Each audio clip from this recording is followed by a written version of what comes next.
नमस्कार साथियों, English classes में आप लोगों का स्वागत है। आज हम लोग आगे कंटिन्यू करते हैं। आज का जो हमारा टॉपिक है वह है शेर खां से संघर्ष। टॉपिक डाल लेंगे शेर खां से संघर्ष। अगर हम टाइम पीरियड की बात करते हैं तो 1537 से 1540 ईस्वी। मैं आज इसके अंतर्गत जिन चीज़ों पे आपसे चर्चा करूंगा उसको मैं बोर्ड पे लिख दे रहा हूँ। पहला तो मैं जब हुमायूं और शेर खां के मध्य संघर्ष होगा तो किस तरीके से हुमायूं शेर खां से चुनार के किले को जीतेगा। तो एक जो हमारा पहला टॉपिक है वो चुनार विजय, पहला टॉपिक। इसके अंतर्गत जो मैं बता रहा हूं आपको, जो हमारा दूसरा टॉपिक रहेगा वह रहेगा बंगाल विजय, और जो हमारा तीसरा टॉपिक रहेगा वो बहुत ही महत्वपूर्ण और इम्पोर्टेंट चौसा का युद्ध। चौसा का युद्ध। टाइम पीरियड की अगर हम बात करें तो 26 जून 1539, और जो हमारा अंतिम टॉपिक रहेगा वह रहेगा कन्नौज या ऑब्लिक करके बिलग्राम का युद्ध। बिलग्राम का युद्ध 17 मई 1540। इन 4 टॉपिकों पे मैं आप लोगों से बात करूंगा। चलिए स्टार्ट करते हैं। शेर खां हुमायूं का प्रबलतम शत्रु था। शेर खां एक योग्य और महत्वाकांक्षी व्यक्ति था। मैं शेर खां के बारे में कुछ बातें बता रहा हूं आपको। तो मैंने 2 चीज आप लोगों को बताई कि वह योग्य और महत्वाकांक्षी व्यक्ति था और शेर खां हुमायूं का प्रबलतम शत्रु था। हुमायूं के पिता बाबर ने जब शेर खां के बारे में हुमायूं को बताया था या शेर खां के विषय में जब हुमायूं से बात कर रहे थे तो उन्होंने एक शब्द का प्रयोग किया था, चालाक अफगान। चालाक अफगान। इसको ध्यान दीजिएगा मैं क्या कहना चाह रहा हूं। चालाक अफगान बताकर बाबर ने हुमायूं को शेर खां के प्रति सचेत किया था। जब हुमायूं सिंहासन रूढ़ था, जब वह सत्ता की बागडोर अपने हाथों में लेता है, तो उस समय शेर खां के अगर हम कहां उसका अधिकार था, अगर उसकी हम बात करें तो उस समय शेर खां का जो अधिकार था वो दक्षिणी बिहार और चुनार के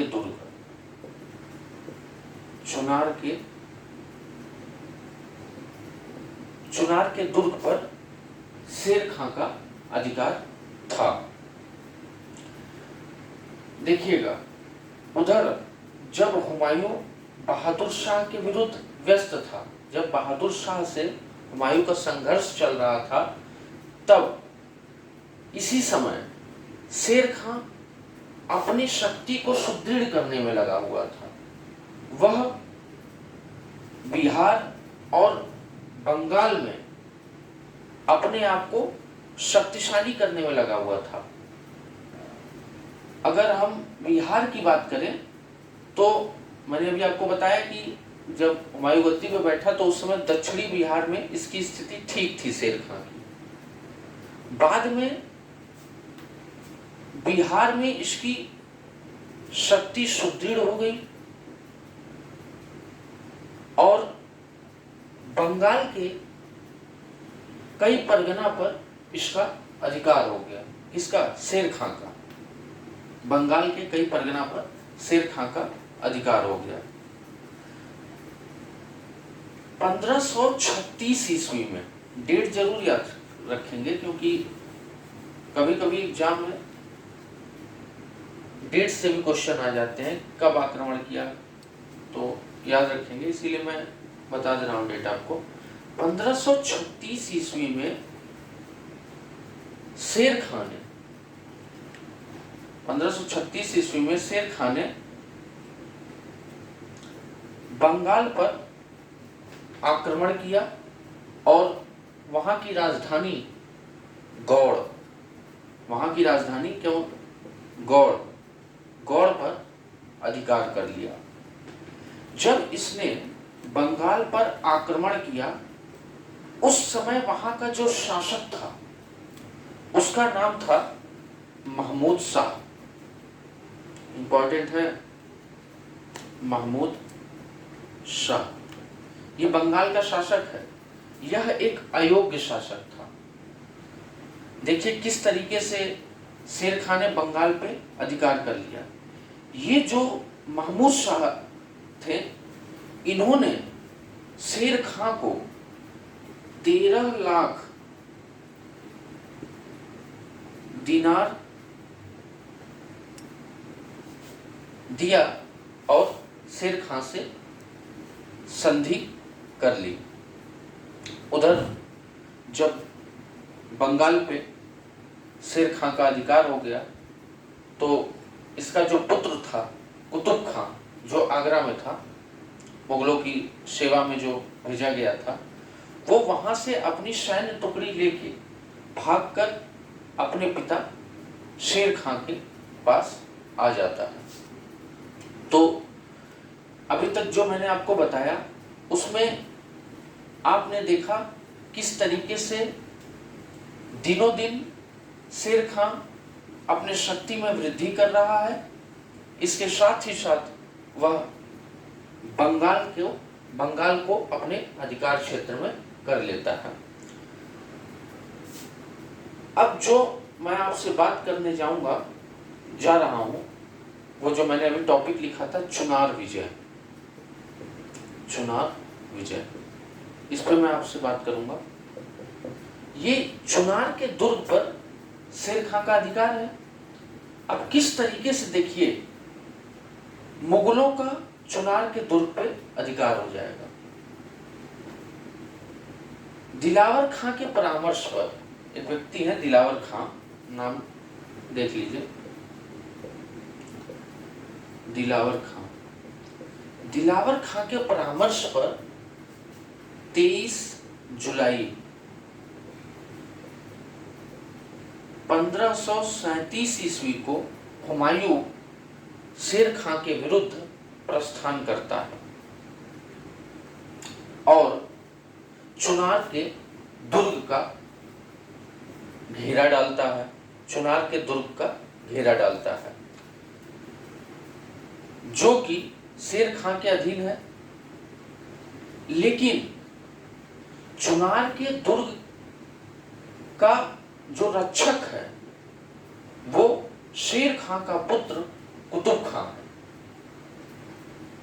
चुनार के दुर्ग की जो रखवाली कर रहा है, जो रक्षक है, जो जिसकी देख रेख में है, वो शेर खां का पुत्र कुतुब खां के देख रेख में है। जब हुमायूं चुनार के दुर्ग का घेरा डाल दिया तो जो उसका पुत्र कुतुब खां है वह अपने पिता शेर खां की योजना अनुसार हुमायूं को या यूं कहें कि मुगलों की सेना को काफी लंबे समय तक युद्ध में उलझाए रखता है। युद्ध नहीं करता है, लेकिन उनके समय को बर्बाद कर रहा है। क्योंकि शेर खां इस बीच देखिए क्या करेगा, जब वह यहाँ पे हुमायूं की सेना को उलझाए रखेगा और जो हुमायूं की सेना है उसका जो नेतृत्व करता है इस समय वो रोमी खां है। ये वही रोमी खां है जो बहादुर शाह के साथ था। अब वह बहादुर शाह को छोड़ के मुगलों की सेना में शामिल हो गया है और चुनार का जो घेरा डाला गया है उसमें मुगलों की सेना का जो नेतृत्व कर रहा है वो रोमी खां के द्वारा किया जा रहा है। तो अपनी इस योजना में कुतुब खां सफल हो जाता है, हुमायूं की सेना को लगभग 6 माह तक उलझाए रखता है। इस बीच शेर खां को काफी समय मिल जाता है और शेर खां रोहतासगढ़, एक जगह है रोहतासगढ़ और गौड़ के दुर्गों पर अधिकार कर लेता है और गौड़ के दुर्ग को लूटकर जो वहां से उसको खजाना मिलता है वो रोहतासगढ़ के किले में लाके छुपा देता है। अब भाई जो रोमी खां मुगलों की सेना का नेतृत्व कर रहे हैं, अंत में चुनार के दुर्ग पर मुगलों की सेना का अधिकार हो जाता है। तो एक बात ये समझ में आ गई कि चुनार का जो किला था जो अब तक शेर खां के अधीन था, अब उस पर मुगलों की सेना का अधिकार हो गया है, हुमायूं का अधिकार हो गया है। चुनार शेर खां के हाथ से निकल जाता है। पहली बात ये थी। जो दूसरी बात मैंने आपसे बताई बंगाल विजय की, जब चुनार के दुर्ग को हुमायूं जीत लेता है उसके बाद उसका ध्यान आगे की तरफ जाता है, उसका ध्यान बंगाल की तरफ जाता है। चुनार के दुर्ग को जीतने के बाद वह कुछ समय के लिए बनारस में आराम करता है। वहीं से अपने एक दूत के माध्यम से एक संदेशा शेर खां के लिए भेजता है और उसमें यह बात कही जाती है कि उसने अपने दूत के माध्यम से इस संदेशा भेजा कि शेर खां उसकी अधीनता स्वीकार कर ले, बंगाल और बिहार पे हुमायूं का अधिकार हो जाए। लेकिन वहीं दूसरी तरफ देखिए, शेर खां उसके दूत के द्वारा जो संदेशा भेजा गया था उसके जवाब में वह भी अपनी शर्त रखता है। वह कहता है कि मैं आपकी अधीनता स्वीकार करने के लिए तैयार हूं, लेकिन उसकी शर्त क्या थी, कंडीशन उसकी ये थी कि गौड़ और बंगाल पर शेर खां का अधिकार रहने दिया जाए। इसके बदले वह 10 लाख रुपए वार्षिक आगरा पहुंचाएगा। लेकिन इसी बीच देखिए, अभी संधि वार्ता चल रही है, दोनों के बीच में बातचीत हो रही है। तभी बंगाल का जो शासक है महमूद शाह, उसका एक दूत हुमायूं के पास आता है और वह हुमायूं से प्रार्थना करता है कि वह बंगाल आए, बंगाल पर आक्रमण करे। जैसे ही यह सूचना हुमायूं को मिलती है, वह तत्काल इस संधि वार्ता को बीच में ही छोड़ देता है और बंगाल पर आक्रमण के लिए प्रस्थान कर जाता है। देखिए, जब हुमायूं बंगाल के लिए प्रस्थान करता है, बंगाल पर आक्रमण करने के लिए, तो उसी बीच शेर खां उसके अपने वादे तोड़ने का किस तरीके से, देखिए, दूसरा मतलब निकालता है। वह अफगानों को कहता है, अफगानों को शेर खां कहता है कि मुगल अफगानों का सर्वनाश कर देना चाहते हैं। अफगानों को एक करने के लिए, मुगलों के विरुद्ध करने, मतलब जो थोड़े बहुत रहे भी हो उनको भी भड़काने के लिए कह रहा है कि ये मुगल अफगानों का सर्वनाश कर देना चाहते हैं। और यही बात वह अफगानों से करता है, लेकिन हुमायूं बंगाल के लिए प्रस्थान कर गया है, बंगाल पर अधिकार करने के लिए। रास्ते में शेर खां का एक पुत्र है जलाल खां, वो नाम दूसरा था, कुतुब खां था, ये जलाल खां। शेर खां का पुत्र है जलाल खां। यह हुमायूं को मार्ग में रोकने का प्रयास करता है, यह युद्ध नहीं करना चाहता है, यह अपने पिता की योजना अनुसार हुमायूं को कुछ समय के लिए रोके रखना चाहता है, जिसमें यह सफल भी होता है। और अंत में जब हुमायूं बंगाल पहुंचता है तो बंगाल पर आक्रमण करता है और गौड़ पर उसका अधिकार हो जाता है। बंगाल को जब वह जीत लेता है तो वहां पे वह प्रशासनिक व्यवस्था को सुदृढ़ करता है और जो वहां की राजधानी अब तक जो गौड़ थी उसका नाम बदलकर वह जन्नताबाद रखता है।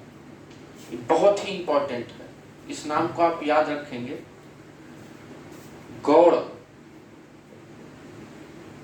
का नाम बदल दिया उसने, क्या कर दिया, जन्नताबाद।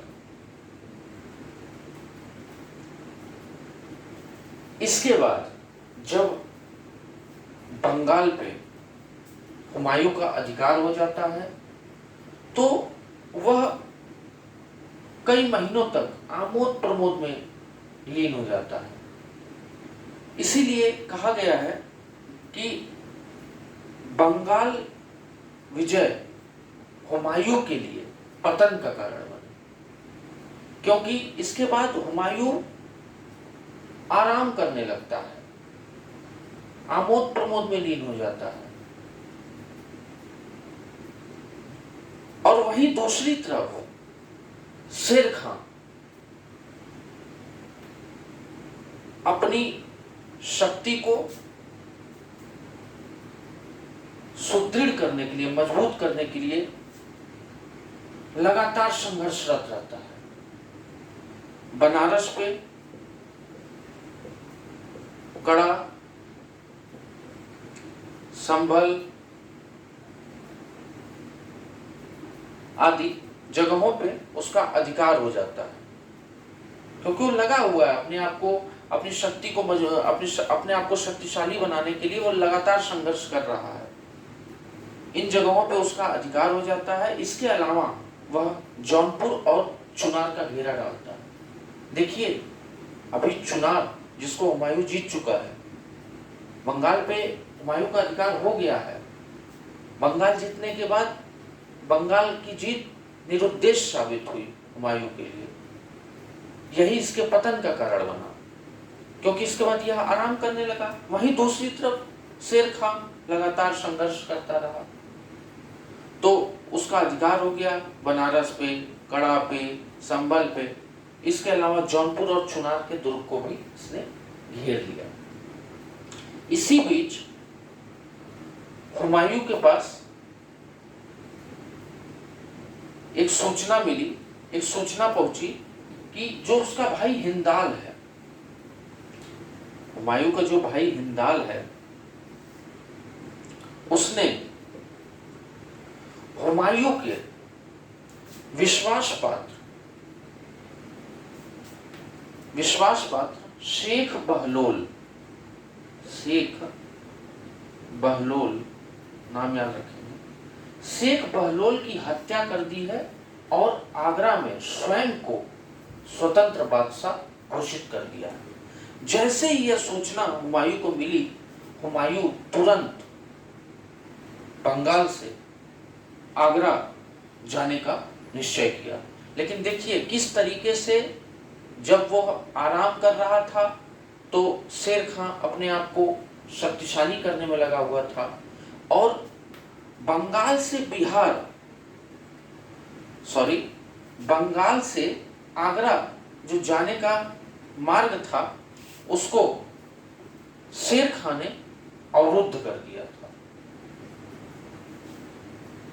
लेकिन भाई बात ही ऐसी थी कि हिंदाल ने उसके विश्वास पात्र शेख बहलोल की हत्या कर दी है और स्वयं को स्वतंत्र बादशाह घोषित कर दिया है, तो उसका आगरा जाना बहुत ही जरूरी था और उसने आगरा जाने का निश्चय भी किया। उसके बाद वह बंगाल का सुरक्षा भार उसने, एक व्यक्ति है जहांगीर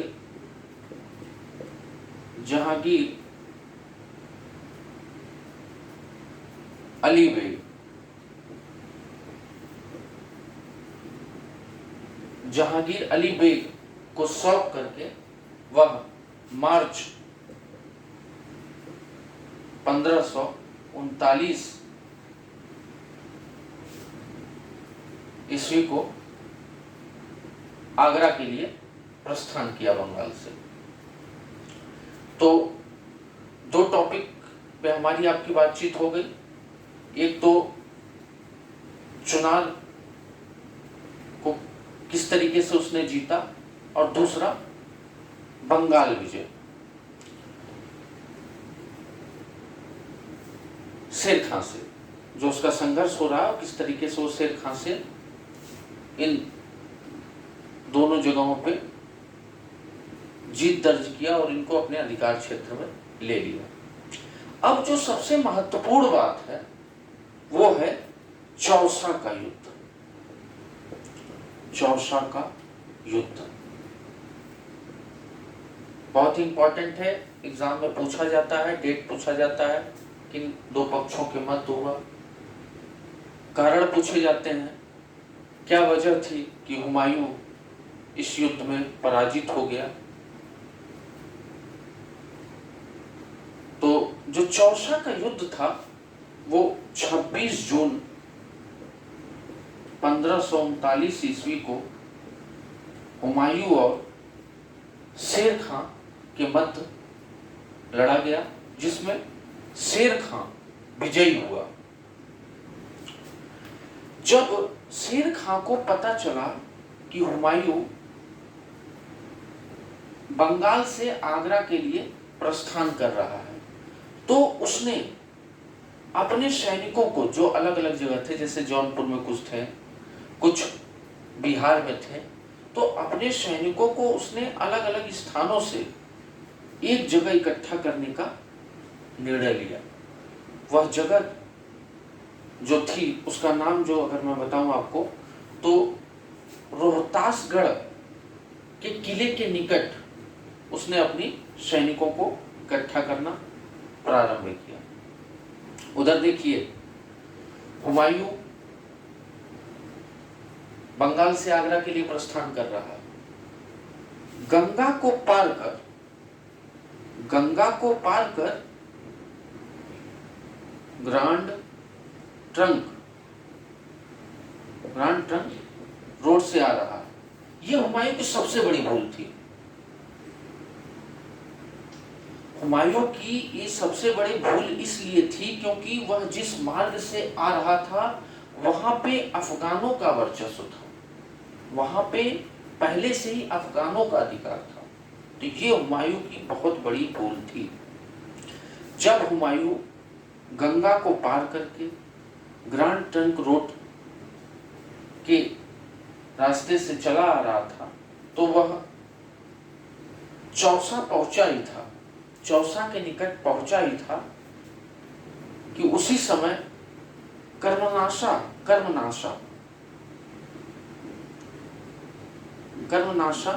नदी के दूसरे तट पर शेर खां की सेना पहुंच गई थी। दोनों सेनाएं, एक तरफ हुमायूं की सेना और दूसरी तरफ शेर खां की सेना, दोनों सेनाएं लगभग 3 माह तक आमने सामने थी। देखिए, ध्यान दीजिएगा जो मैं कह रहा हूं। मार्च में चला है हुमायूं, 3 माह तक दोनों सेनाएं एक दूसरे के आमने सामने हैं। ये हुमायूं की सेना है, ये शेर खां की सेना है। गंगा को पार कर लिया है, गंगा है मान लीजिए, गंगा को पार करके आ गया है, गंगा कर्मनाशा नदी के दूसरे तट पे है, ये कर्मनाशा नदी है। ये गंगा वाला जो भाग है वो निचला है। 3 माह तक दोनों सेनाएं एक दूसरे के आमने सामने थी और शेर खां हुमायूं को अपनी बातों में उलझाए रखा है। शांति संधि की बात कर रहा है, वो शांति संधि वार्ता कर रहा है। वो उसकी एक चाल थी, क्योंकि उसको बहुत अच्छे से पता था कि वह वर्षा ऋतु का इंतजार कर रहा था।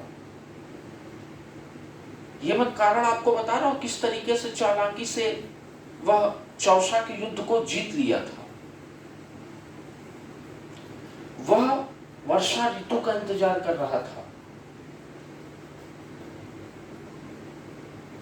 मार्च में चला था, 3 महीने तक दोनों सेनाएं एक दूसरे के आमने सामने थी। जून हो गया, अप्रैल मई जून, मैंने आपको बताया है कि 26 जून 1539 को दोनों के मध्य युद्ध हुआ था।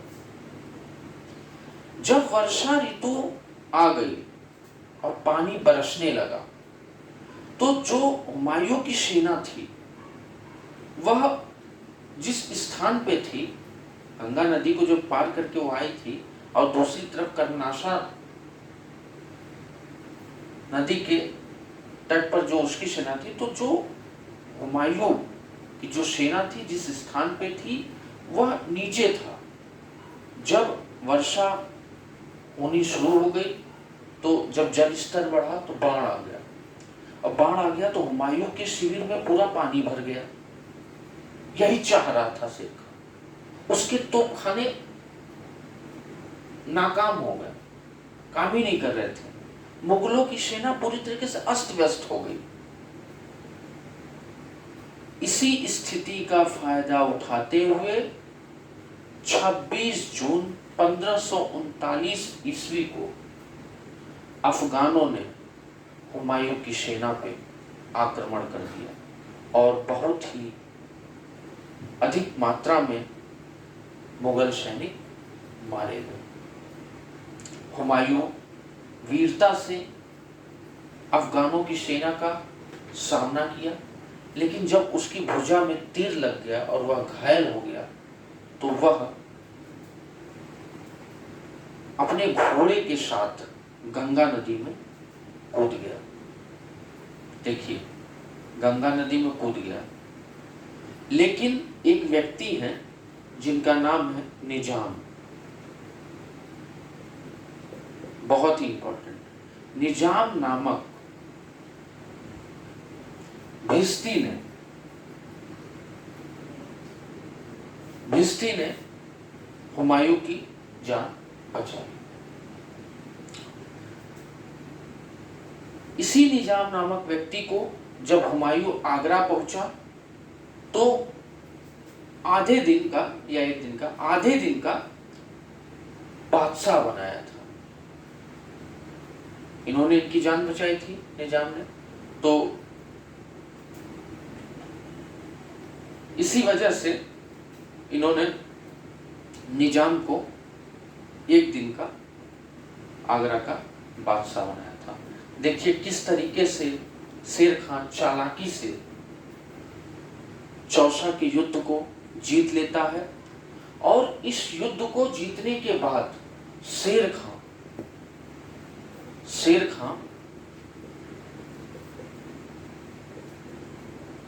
शेर शाह में बदल जाता है। इंपॉर्टेंट, किस युद्ध के बाद शेर खां शेर शाह में तब्दील हो गया? तो वह युद्ध चौसा का युद्ध था। इसी युद्ध को जीतने के बाद उसने स्वयं को सुल्तान घोषित किया और शेर शाह की उपाधि धारण की। शेर शाह की उपाधि धारण की। उसने अपने नाम का खुतबा पढ़वाया, सिक्के ढलवाए, और जो उसका पुत्र जलाल खां था उसको बंगाल भेजा। जो उसका पुत्र जलाल खां था उसको बंगाल भेजा, और वहां पे जलाल खां का अधिकार हो गया। इस तरीके से